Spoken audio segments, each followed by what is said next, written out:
Good evening. In this session, let's discuss regarding Committee on Subordinate Legislations.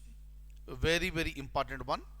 In fact, this is functioning for a quite a long period in both Lok Sabha and Rajya Sabha. It's a separate committee in Lok Sabha. It's a separate committee in Rajya Sabha.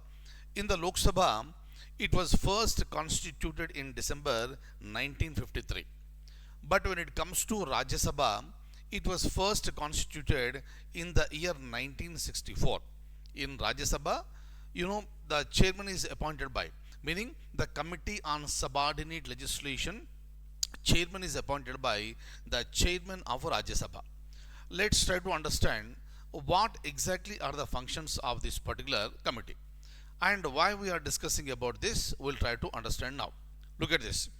The functions of this committee on subordinate legislation to scrutinize and report to the House whether powers to make regulations, rules, sub-rules, bylaws, etc. are conferred by the Constitution, are delegated by the Parliament, are being properly exercised within such a delegation. Basically what happens, we know what are the bills. Bills are introduced in the Parliament, they are passed by the Parliament. After it is signed by the President of India, after it is assented by the President of India, a bill becomes an act. But in order to implement that act, you have to frame certain rules and regulations. So this is a very common thing for the so-called for every act. But who will frame the rules?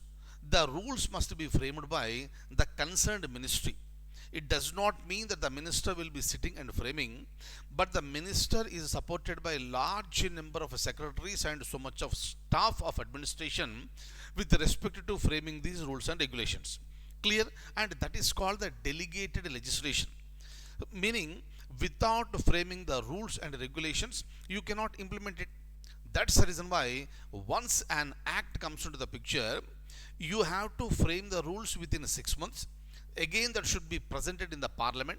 Let the Parliament know these rules and regulations, and then it will be implemented. Basically, if you look at a large number of acts nowadays, so the rules have not been framed. That is the reason why, example I'll tell you, for example, if you look at, the National Food Security Act of 2013, certain changes have been made to this one. And the act has come into the picture in the year 2013. But since then till now, the framing of the rules has not been done. That is the reason the Committee on Subordinate Legislation of Rajya Sabha has pointed out very clearly, and it sent a notice to the central government with respect to framing the rules and regulations of these acts. It seems there are so many acts that are passed by the Parliament, but the concerned executive, concerned ministry has not formed the rules for this. That is the reason why this Committee on Subordinate Legislation is very much there in the news. And please remember, this may be a possible question. What is the committee, and who appoints a chairman? What are the functions of the committee? Anything may be a question, because this committee is one of the important committees of the Parliament. Thank you so much, and I'll see you in the next session.